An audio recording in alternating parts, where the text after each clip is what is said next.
galerinha do YouTube. Pessoal, ontem eu tentei gravar alguns vídeos, né? E aí o aplicativo travou. E agora vamos pelo celular mesmo. Eu vou com esse negócio de aplicativo que grava a tela do meu computador aqui, não vai dar certo não. Eu trouxe pra vocês aqui um balanço real, tá? Pra vocês terem noção, ó, sempre faz primeiro a demonstração do resultado do exercício. Aqui, ó, tá com o nome balancete, porque ele foi feito só de 6 meses, ó. Então, o balanço, a gente fala que ele tem que ser feito o quê? De um exercício, né? De janeiro a dezembro, por exemplo, o mais comumente. Mas eu posso fechar balancetes sempre que preciso, para que eu consiga entender, visualizar como que tá a situação financeira da minha empresa. Aí, olha o que acontece aqui, ó. O ativo é um grande grupo. Aí, eu tenho um ativo circulante como subgrupos, né? Dentro do ativo circulante, eu tenho o disponível, que é o que eu tenho em caixa em banco. A gente trabalha, como eu posso dizer para vocês, a gente trabalha didaticamente em sala com uma conta banco, mas quando a empresa mesmo pode ter várias contas bancos. A aplicação financeira imediata fica aqui dentro do circulante. Clientes duplicatas a receber, ó. Outros créditos, adiantamento a fornecedor, tá vendo ó, o que a gente falou? Por que adiantamento a fornecedor, ele é um crédito? Porque eu já paguei o meu fornecedor e estou esperando que ele me entregue de mercadoria. Então, até que ele me entregue a mercadoria, que eu possa contabilizar a entrada da mercadoria na minha empresa, o ativo circulante, o adiantamento a fornecedores é um ativo circulante porque é um direito. Ó, tributos a recuperar ou a compensar é a mesma coisa, né? E significa que eu tenho isso aqui para restituir de alguma forma, tá? Mercadorias, produtos e insumos, ó, então meu estoque com mercadorias, produtos e insumos. E aqui eu começo o meu ativo não circulante, ó, um segundo subgrupo do ativo. Ó, aqui a gente tem o ativo circulante, o primeiro subgrupo do ativo e as contas. E aqui eu tenho um segundo subgrupo do ativo, tá? E aí, ó, o ativo realizável a longo prazo, que a gente chama, às vezes, na prova abreviada de realizável a longo prazo, tá? Que são créditos, assim como esses outros créditos que estão no ativo circulante, porém que vai acontecer o quê? Após 12 meses, certo?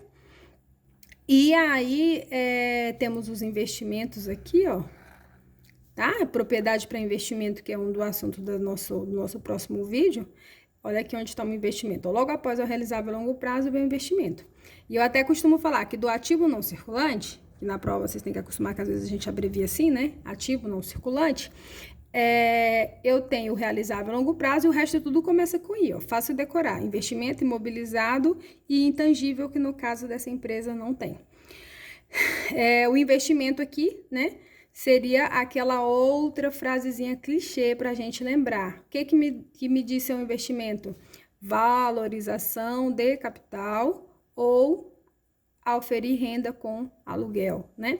Então, valorização de capital ou auferir renda, eu já me ligo que é um investimento quando eu tô falando de teoria. E aqui tá o nosso imobilizado, que é o motivo desse videozinho aqui que nós estamos no momento. O imobilizado...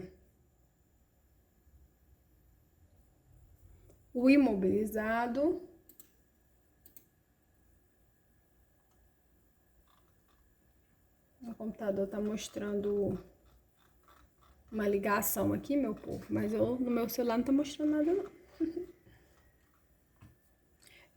No imobilizado, eu tenho móveis e utensílios, né? Aqui, ó, máquinas e veículos, tá vendo? No caso dessa empresa, então, ó, aqui tá o imobilizado e aqui estão as contas retificadoras, ó. Por que a gente fala que as contas retificadoras, ela entra subtraindo, tá?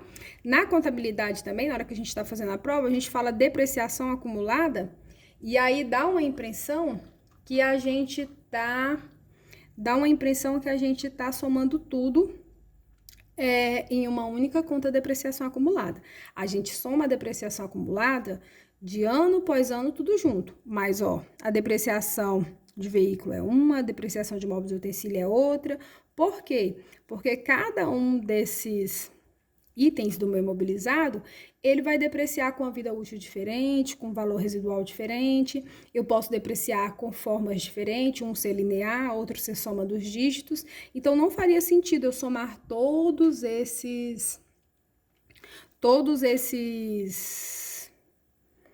essas depreciações acumuladas em uma única conta. Então, a conta retificadora, ela é uma para cada um dos meus artigos do imobilizado, tá? E aí, aqui a gente tem, ó, só para a gente finalizar a leitura aqui do balanço, a gente começa aqui o passivo. Vou pegar outro aqui de caneta. A gente começa o passivo, ó, com outro grupo, né, do balanço. Aí vem o passivo circulante, que são empréstimos e tudo que estiver dentro do circulante são o que tem a exigibilidade dentro de 12 meses, ou seja, o que eu tenho que pagar mais rápido, tá? E aí, todos os meus fornecedores, ó, vem dentro. E é enorme, ó, dessa empresa aqui tem quase 3 folhas de fornecedores. Aí vem obrigações tributárias, ó, e aí vem o patrimônio líquido. O patrimônio líquido, que já é o outro subgrupo do balanço, tá vendo? Aí vem o capital subscrito. Lembra que a gente falou que o capital subscrito é o dinheiro que o sócio promete na hora de abrir uma empresa, né? No caso aqui, tudo que foi prometido já foi integralizado, então não tem o capital integralizar, mas aí eu lembro que o capital integralizar é uma conta retificadora aqui do capital subscrito. Aí, ó, lucros e prejuízos acumulados, tá? Provavelmente uma empresa do Simples Nacional, porque esse lucro e prejuízos acumulados, atualmente, ela não pode existir para as SAs. Por quê? Eu só acumulo prejuízo. Os lucros, eu vou sempre distribuir naquelas contas reservas, aquelas contas que a gente já viu que é de patrimônio líquido, tá? E aqui, ó, dentro do patrimônio líquido, a gente tem a conta de resultado, tá vendo? Ó? O DRE, na verdade, ele entra aqui dentro do patrimônio líquido, dizendo qual foi o resultado que a empresa teve, se foi lucro ou prejuízo.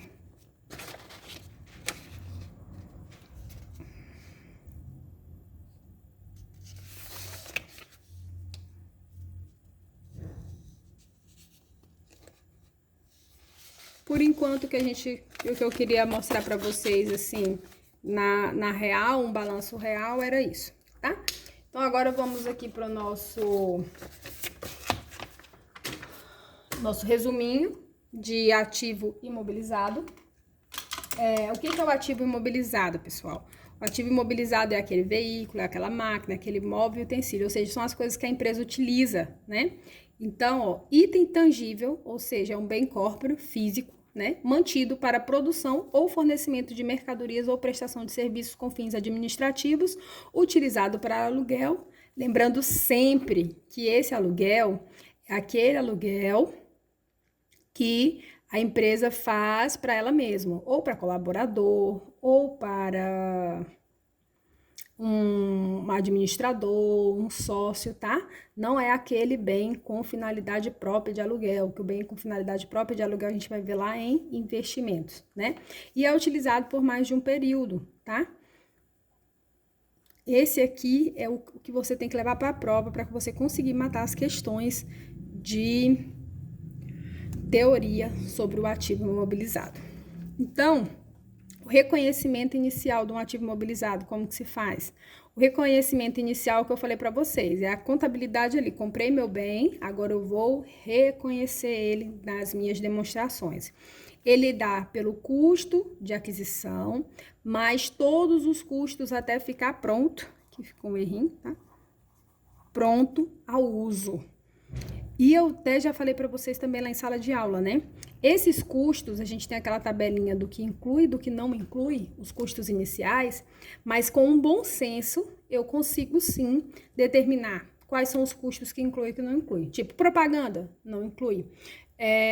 O custo para que frete pago por mim, inclui. Frete pago por quem me vendeu, não inclui.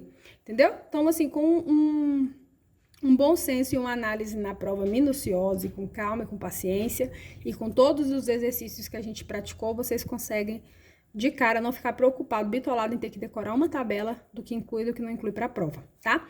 Mensuração. O que é a mensuração subsequente? Ou seja, aí já vai ser o que eu vou estar avaliando esse meu bem. Então, todo final de ano, né, toda vez que eu for fechar a minha demonstração contábil, aquele mesmo bem que eu reconheci ele na hora que eu comprei, eu vou fazer a mensuração subsequente.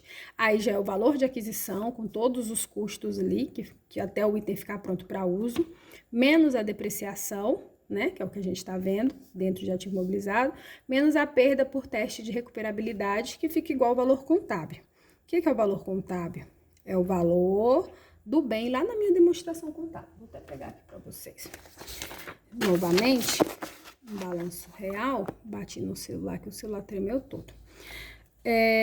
Aqui eu tenho o valor do veículo, ó. Valor do veículo, tá vendo? 64 mil.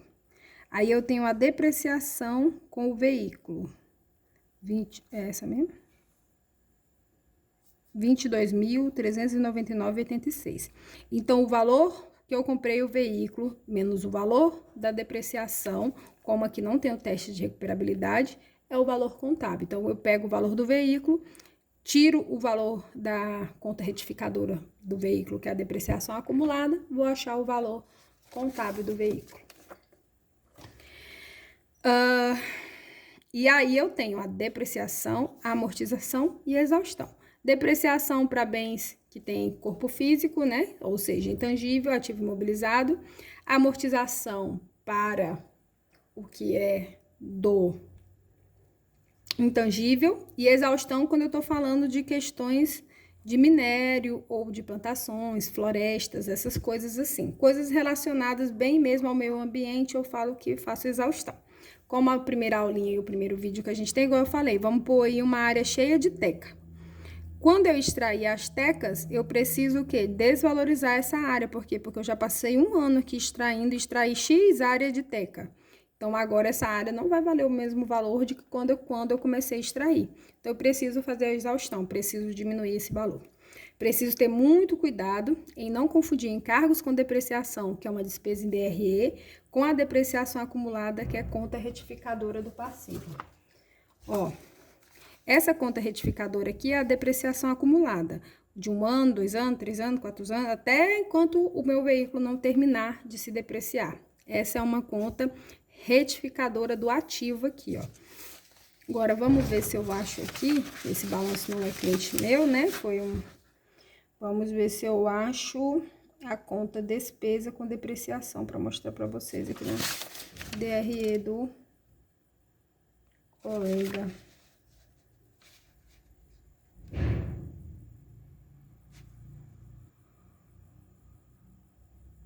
Combustível.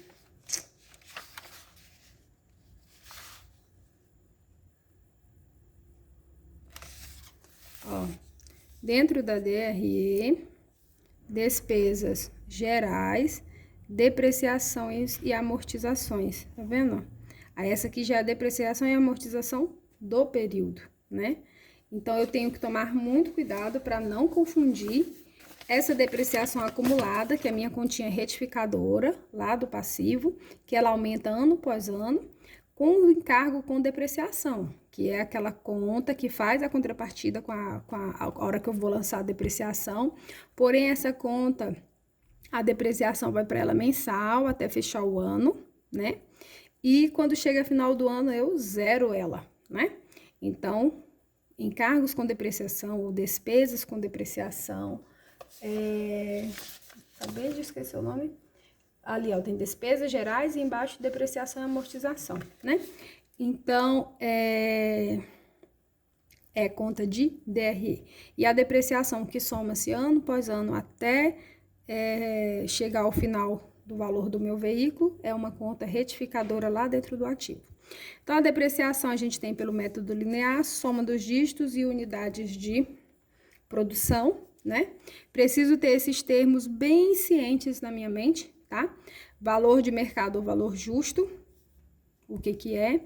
Custo de aquisição, que é o custo da hora que eu comprar o meu bem, que é o valor de nota fiscal, até os custos até ele ficar pronto para uso, né? O valor residual, que é o valor que eu pretendo obter ao final da vida útil do meu bem, né? A vida útil, que é determinada, que pode ser anos, pode ser em meses, pode ser em unidades produzidas, pode ser em horas, né? O valor contábil, que é o valor atual do bem na demonstração contábil, né? O valor depreciável, o que é o valor depreciável? É o custo de aquisição menos o valor residual, eu vou achar o valor depreciável. Então, o valor depreciável é por onde eu começo os meus cálculos de depreciação. O valor da depreciação, que geralmente eu acho de 1 ano ou de uma unidade produzida, e aí eu vou multiplicar por quantos anos até eu achar a depreciação acumulada, tá? Então, esses são os conceitos que a gente precisa ter sobre ativo imobilizado para levar para a prova assim, de có e salteado, tá? Então, vamos responder 3 exercíciozinhos aqui, porque a gente já fez muito exercício na sala de aula, né? A gente não precisa de tantos exercícios assim para um assunto só. Peraí, meu Deus. Achei. Casa que tem menino.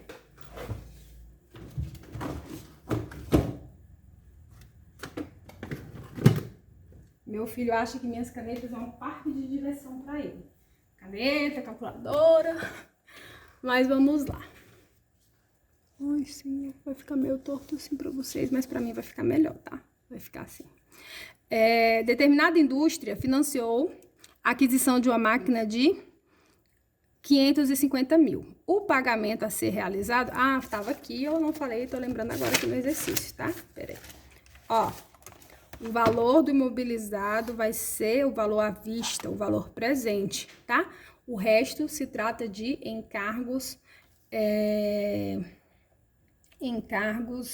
financeiros, tá? Então, igual nesse caso aqui, a empresa adquiriu uma máquina por 550 mil, é o valor do bem atualizado, né? O valor hoje. Agora, o pagamento será realizado em 48 prestações de 14 mil. Então, aqui tem um juro por ser financiado. Mas o valor que eu vou considerar como custo de aquisição, o valor do bem é esse aqui, porque ele custa isso. O resto é juro, porque eu não tive como pagar ele de imediato, certo? Então, eu tenho um custo de 550 mil.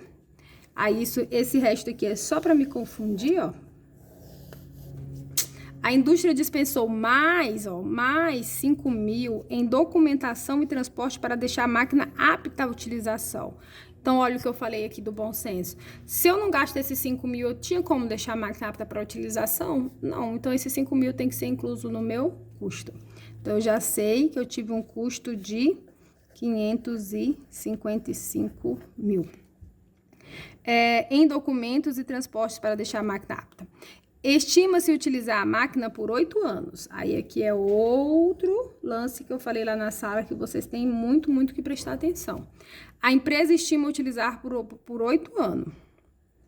Mas a empresa diz que a vida útil é de 15 anos. Olha aqui o que a empresa fabricante do produto diz. Por que você vai considerar o que a empresa que você está contabilizando utiliza? Porque a empresa que sabe se às vezes ela vai utilizar essa máquina por mais de um período, às vezes ela vai utilizar um trabalho dobrado. Então, o fabricante, ele deu uma ideia. Mas se a empresa utiliza algo diferente do que o fabricante indicou, o que vale é o da empresa contabilizada, tá? Então, a vida útil aqui é 8 anos. Vendendo após este período por 70 mil. Olha que nem tudo, principalmente na banca Consulplan, nem tudo vem com um nomezinho assim... valor residual, já de cara. Mas se é o valor que após eu utilizar a máquina eu vou estar vendendo, vou estar recuperando após a utilização da vida útil da máquina, significa que isso é um valor residual. Então, agora eu pego o meu custo de aquisição, que é o 55 mais 5, menos o meu valor residual e vou achar o meu valor depreciável, certo? Isso é uma fórmula. Custo de aquisição menos valor residual, vou achar valor depreciável. Em casos de problema, Camila, que não dá o valor residual, eu considero o valor residual igual a zero, tá? Então, aqui eu acho o valor depreciável de 485 mil, certo? Os gastos anuais com manutenção, ó, e agora aqui a pegadinha. Esta máquina tem a capacidade produtiva de 500 mil unidades, tá? Então, ela tem uma vida útil em ano e ela tem uma vida útil em unidades. Os gastos de manutenção são de 6 mil após o início de utilização, no dia 1/7 de 2020. Outra pegadinha que a Consulplan usa bastante, trabalha bastante, são as datas. Por quê? Porque as datas podem variar e isso é onde pega o aluno que não está totalmente apto à prova. Então, ó, gastos com manutenção, linguiça, não entra em depreciação o gasto com manutenção. Gasto com manutenção é despesa em DRE. Após o início de sua utilização, no dia 1/7, a máquina produziu 58 mil unidades. Ó, a máquina tem uma capacidade total de produzir 500 mil unidades, mas ela só produziu 58 mil unidades até o final do período de 2020. Essa questão foi anulada porque a Consulplan errou aqui colocando 2019, mas a gente vai fazer aqui considerando como se ela estivesse pedindo a depreciação no ano de 2020. Então, ó, a máquina tem um valor depreciável de 485 mil e uma vida útil de 500 mil unidades. Então, o que eu vou fazer? Eu vou pegar esses 485 mil e vou dividir por 500 mil unidades, que vai ficar 0,97. O que isso quer dizer? Que desse valor total, que é o valor depreciável da máquina, cada unidade que a máquina produzir, ela deprecia 0,97 centavos a cada unidade. Porém, a máquina não produziu do dia 1/7 de 2020 até o final de 2020, 500 mil unidades. A máquina produziu só 58 mil unidades, certo? Então, se a máquina produziu só 58 mil unidades, como que eu vou chegar ao valor que a máquina depreciou por produzir 58 mil unidades? 0,97 vezes 58 mil unidades. Eu vou achar o valor de 56.260. Alternativa A. Método pelas unidades produzidas, 56.260. Não vou fazer o cota constante porque a gente já fez esse exercício em sala de aula. Aqui eu estou refazendo esse exercício só para vocês entenderem a importância de eu saber qualificar o que entra como custo ou não, tá? Porque sempre vai ter. Saber identificar, por exemplo, que tem o valor residual, pode vir com outro nome, escrito de outra forma, mas eu tenho que compreender bem o que é um valor residual. A vida útil pode ser dada em anos e em unidades, né? E que, às vezes, a data, né, eu tenho que ficar atento. Por quê? Porque se fosse no caso aqui das cotas constante, eu ia ter que pegar o valor do ano e dividir por meses para eu achar do mês 7 ao mês 12, porque a máquina só trabalhou no mês 7. E eu acho a depreciação no método cota constante ou método linear, como a gente chama, eu acho a depreciação em um valor de um ano. Então, eu tenho que ficar muito atento à data. Então, eu achei essa questão, como ela foi do último exame, mesmo ela tendo sido anulada, eu achei uma questão muito interessante, porque é bem cara da Consulplan, porque confunde muito, coloca gasto de manutenção que não precisa, coloca a vida útil que a empresa determina, a vida útil que o fabricante determina, né? Então, é uma questão mesmo assim para que você treine os conhecimentos que precisa aplicar na questão para levar para o nosso próximo exame. Essa outra questão também é uma questão Consulplan. Não sei se é Consulplan mais. Tem muitos dias que eu separei os exercícios, mas é a questão que a Daiane me pediu, viu, Daiane? Não fizemos em sala, o dia que nós fizemos, na verdade, acho que você faltou. Uma sociedade empresária adquiriu um equipamento que ficou disponível para uso nas condições operacionais pretendidas pela administração. Olha aqui, ó. 2/1/2012, ficou pronto para uso, é aqui que eu começo a aplicar os meus conceitos de depreciação, pelo valor contábil de 180 mil, com a vida útil de 10 anos, com valor residual de 18 mil. A depreciação do equipamento é calculada pelo método linear. e foram observados indicativos de perda, não foram observados indicativos de perda durante toda a vida útil do equipamento. No dia 31/12/2016, a sociedade empresária vendeu esse equipamento por 90 mil.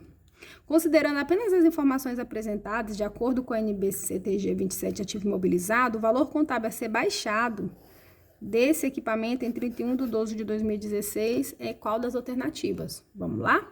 Então, o valor contábil do bem, o custo de aquisição do bem foi de 180 mil.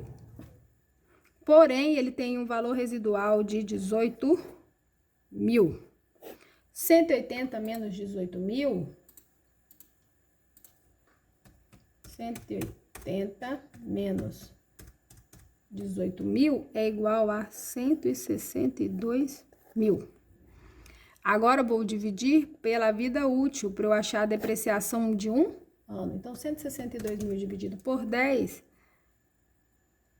é 16.200. Então, a cada ano, essa máquina deprecia 16.200. Aí, observe que a máquina ficou pronta no dia 1 de 2012. Então, foi o ano de 2012 todo, o ano de 2013, o ano de 2014, o ano de 2015 e o ano de 2016. Por quê? 31/12/2016. Então, 1, 2, 3, 4, 5. Então, eu vou pegar os 16.200 e vou multiplicar por 5 para eu achar o valor da depreciação acumulada. Acho a depreciação acumulada de 81 mil. A cada ano, depreciou 16.200, quando chegou no final de 2016, tinha 81 mil. Então, vamos lá, ó. A máquina ia estar a débito. Lá no meu ativo, máquina, a 180 mil, certo? A máquina depreciou a crédito, ia estar a depreciação acumulada de 81 mil.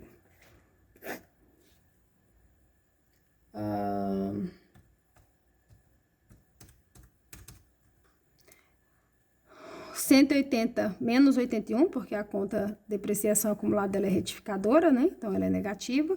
Então, 180 menos 81 fica 99 mil. 99 mil. Camila, mas por que aqui você não colocou o valor residual? Porque o valor residual é o que a empresa espera no valor, no final de 10 anos. E ela vendeu a máquina antes dos 10 anos, tá? Então, o valor residual, ele entra aqui para eu achar o valor depreciável. Mas ele não vai estar lá na minha demonstração, porque ele seria o saldo que o bem apresentaria no final dos 10 anos. E a empresa vendeu antes. Agora, observa, Camila, a empresa vai baixar a máquina por 99 mil e só recebeu 90 mil. Como que vai ficar isso? A empresa vai ter que reconhecer uma perda, né, no ativo contra uma despesa de perda na DRE de 9 mil. Então, no caixa, entrou 90 mil, mas a perda, ela vai ter que contabilizar de 9 mil para fechar os 99 com que ela baixou o bem, porque o bem valia 90 mil. Mas ela só recebeu 90 mil. O bem valia 99 mil e ela só recebeu 90 mil. Então, aqui ela teve uma perda com a venda desse imobilizado de 9 mil, tá?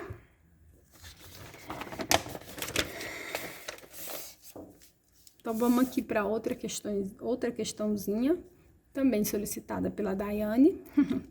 Uma empresa agroindustrial que tem o real como moeda funcional importou uma colheitadeira no valor de 10 mil dólares. Por ocasião do desembaraço aduaneiro efetuado em 30 de abril, foram pagos tributos não recuperáveis no montante de 2 mil reais. A colheitadeira foi usada ao longo do mês de maio. O pagamento foi acordado para ser feito no final de junho. Ao final da colheitadeira da safra, as cotações hipotéticas do dólar. Tendo em vista as informações apresentadas anteriormente, bem como disposto nas normas, o valor da colheitadeira em 30 de abril. Olha o que essa questão é. Não é uma questão difícil, mas ela utiliza a data de 30 de abril, que foi quando comprou a colheitadeira. Ela utiliza a data que a colheitadeira trabalhou no mês de maio. E ela utiliza a data do pagamento de 30 de junho. Então, ela faz uma confusão com as datas. Mas ela dá uma ressalvazinha aqui, ó. Nem parece coisa de Consulplan, que a colheitadeira, o valor da colheitadeira em 30 de abril. Então, não me deixa dúvida que o que eu tenho que usar é 30 de abril. Mas se ela não fosse tão boazinha assim, digamos que fosse só o valor da colheitadeira, o que eu teria que pensar? O que vale, o que eu vou contabilizar, o que eu vou reconhecer essa colheitadeira é no momento da aquisição. Não é no momento que ela trabalhou e nem no momento que eu vou pagar. Isso aqui é um regime de competência. Então, os 10 mil dólares... eu vou multiplicar por 3,30, vou achar 33 mil reais. Porém, teve os impostos não recuperáveis. Aí, impostos não recuperáveis, ele entra na contabilização do custo do meu ativo imobilizado, de 2 mil reais. Então, essa colheitadeira custou 35 mil reais. A única coisa de dificuldade da questão é as danadas da data, mas ele deu aqui uma bela de uma colher de chá. Finalizado o nosso assunto de imobilizado, nosso primeiro vídeo de hoje. Vamos ter muito mais, viu? Pra vocês estudar o feriadão de carnaval, passar o feriadão de carnaval estudando.